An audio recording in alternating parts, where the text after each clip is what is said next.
Okay, so I'm not trying to share a whole lot, but this particular thing that I want to share is heavy.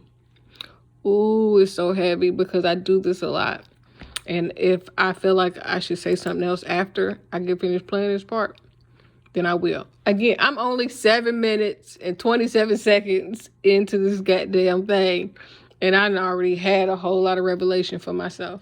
It frees you from having to deal with fake, phony, and fraudulent people. They come, they go. Most people can't handle the pressure of the call your bluff theory because it tells you who they really are. Let people talk. Let people tell you whatever. See what they do. Put them in position to do what they're saying that they desire to do without you having to beg them or ask them or plead or make any dramatic, attempts in order to get them to do what they already said that they wanted to do. Because anybody that wants to do something, they're going to do it. They're not going to make any excuses for it, absolutely whatsoever, in no way, shape, form, or fashion. And that's that on that. So I think this is my favorite part of the call your bluff theory, because a lot of people talk good game. A lot of people swear up and down they solid and they gonna do you right and they ain't gonna never cheat, they ain't gonna never lie, they ain't gonna never hurt you. A lot of people say a lot of shit. I like to let people talk and say all that shit so I can see what their actions speak to who they say they would be or wanted to be or what they was trying to accomplish. Because you can say whatever you want, but your actions gonna tell the truth. How you really feel is gonna come through in your actions. And all that talking shit that you was doing, again, it sound good, but we gonna see what's really gonna be when you do what you either say you're going to do or do opposite or a variation from what you said you was going to do. And then that's going to be all the proof that's in the pudding that you need. If we were making banana pudding, the proof that needs to be in the pudding is not necessarily bananas, because some people don't put bananas in their banana pudding. But if you making banana pudding, your actions are the cookies that's in the pudding. If you ain't got no actions to correspond with what you're saying, or if your actions are 100% opposite of what you're saying, that's like putting saltine crackers in banana pudding and calling it banana pudding when you know you're supposed to have them damn cookies, either them wafers or you're supposed to have those other cookies with the little kingdom people on it. But if your word is null and void, if you don't follow through, if you do opposite of the shit that you're supposed to be doing, that's like putting a saltine motherfucking cracker in your banana pudding and saying it is banana pudding. No, bitch, that's banana pudding. That's pudding with saltine crackers. That ain't banana pudding. That ain't the banana pudding that I want. I'm just saying. All right. Okay, real quick, because I'm trying to cook for my children. But I wanted to share this, and I wanted to reflect on one thing in the midst of sharing this, because yesterday I heard someone talking about when your feelings don't align with what's in the Bible, to run back to the Bible and make your feelings align. Like, a lot of times, especially in religion, people are taught and learn to deny themselves or deny their feelings, or to give it to Jesus, or to confess the blood. And within that, people are supposed to, or the narrative is that people are supposed to just act like shit never happened. And that is not healthy.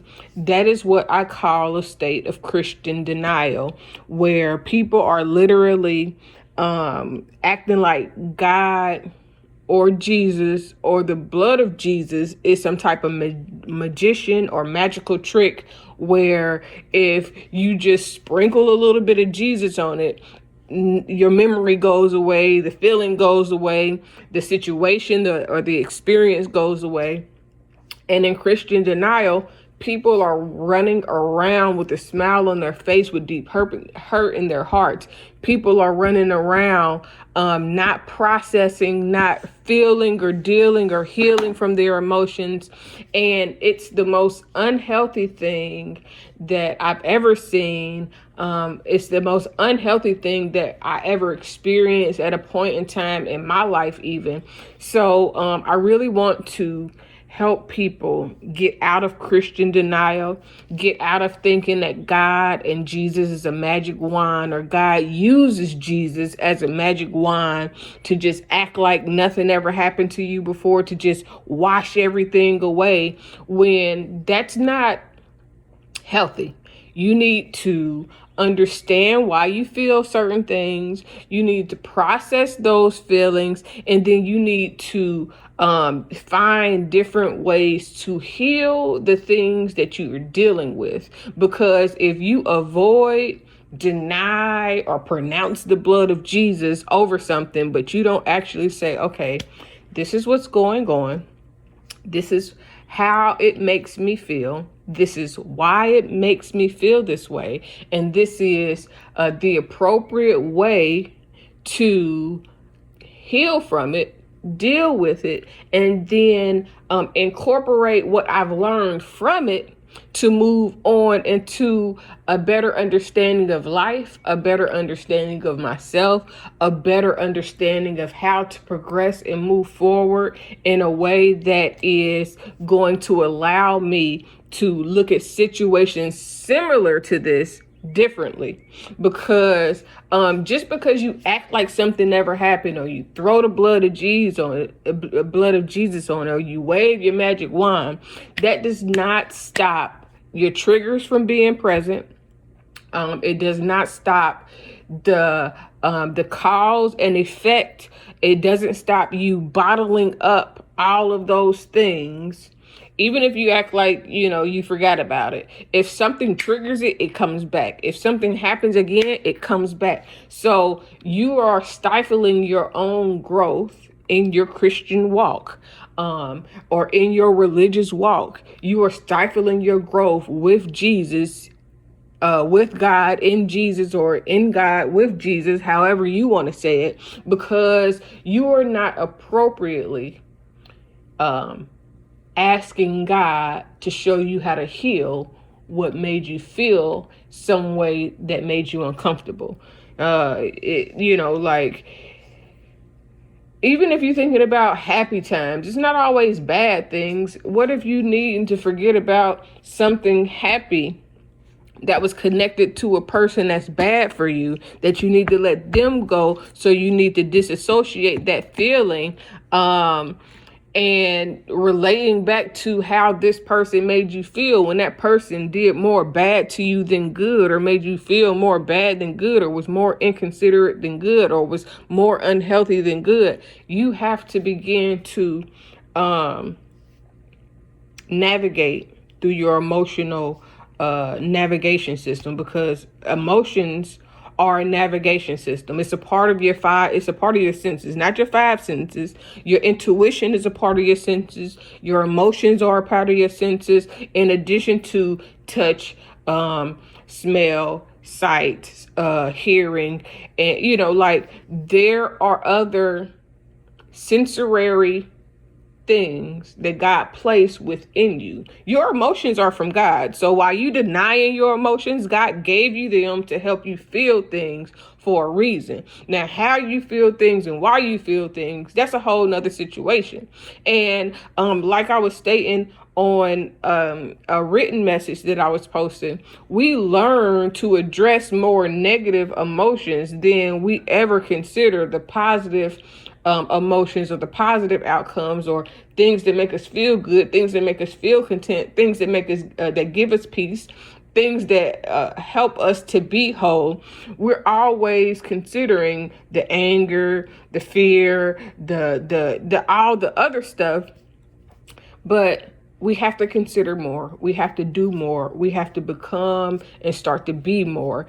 And we have to learn how to not just process how things make you feel, but then understand, process, and begin to evaluate how things that you do then make other people feel. Because if somebody can do something to make you feel a certain way, or somebody can say something to make you think a certain way or react a certain way, then what are the things that you are doing that causes a reaction, that causes a feeling, that hurts somebody else, that, you know what I'm saying? You have to begin to consider more than yourself. Now, for me, I believe I consider myself less than I should. I think I put too many people before and above me, and consider everybody else.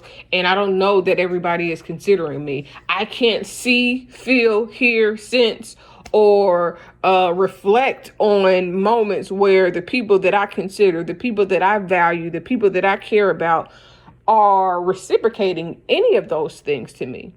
They may do things that look good to make them feel good so that they can be impressive to the other people that don't even involve or aren't even involved or won't even, have anything, like to grasp from it other than, oh, look what they did, or, oh, they did. You know what I'm saying? Like, think outside of yourself.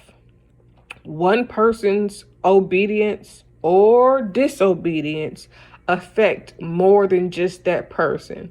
One person doing their own thing, getting out of alignment, trying to sneak and do, or, going too far or doing too much or not doing enough.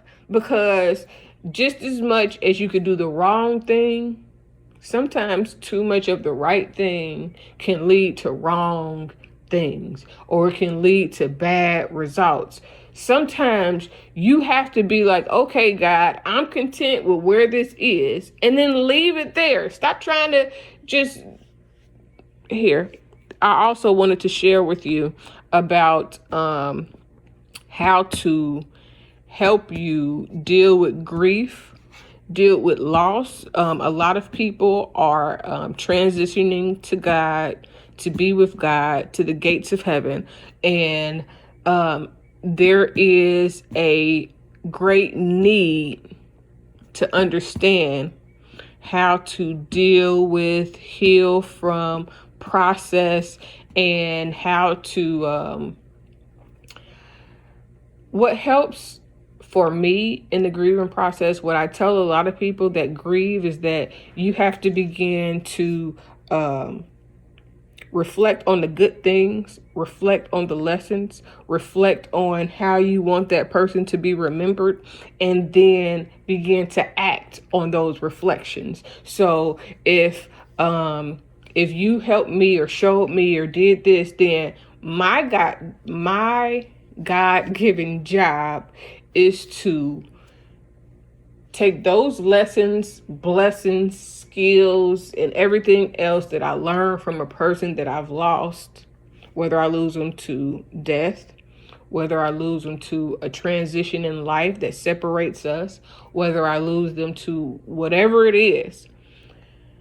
My job is to take all of the things that I learned and help teach somebody else. It's reach one, teach one. The blessings and the things that blessed you in life will bless somebody else and will help somebody else. But you have to use that grief to reflect on the lessons, the blessings, the teachings, and all of the good things. One, because if the person is on your heart heavy, I believe that their soul is in your presence. And if their soul is in your presence, you don't want to be whimpering, weeping, and crying about things. You want to spend that time reflecting and making their soul feel welcome, and making that experience be one where you can find a smile, where you can just uplift yourself if possible and when possible. And everybody's grief and grieving process is differently. But these are some things that have helped me when grieving. So, and the world around you. So the question that I have here is, how do you deal with your emotions? What are the 5 things that aggravate or irritate you that you have not gotten over? Are there emotions that you run from or shut down when you feel? Because we need you to be able to process every single emotion, to understand yourself, to accept yourself. And even when you get angry, it's okay to be angry as long as you don't act out of anger. It's okay to be sad as long as you don't act out of sadness. Depression is acceptable as long as you don't stay depressed and act out of depression. If you find yourself sad, figure out why you're sad first, and then reinforce and incorporate things that address the sadness, address the reason why you're sad, and then figure out ways to change that sadness into gratitude. If you are depressed because you lost a loved one, think about the lessons that you learned from that loved one. Think about the things, even in the loss. I've lost a lot of people, and in losing a lot of people, especially to the streets, to jail,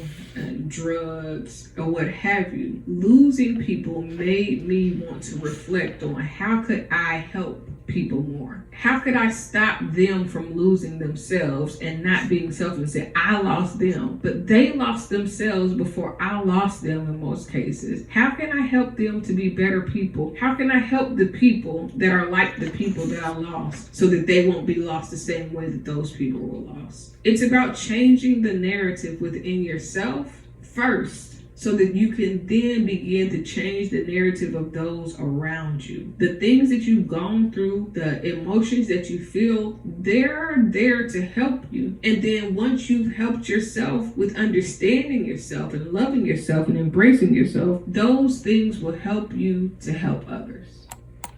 And that's a wrap. So, I'm down here in the office and I need to go back upstairs so that I can cook my food that's already cooking while I'm down here talking for 13 minutes. But I hope that you understand and you're learning, even in these little snippets, of how to handle, deal with, feel, and process your emotional state, no matter no matter what it looks like. All right, have a great day.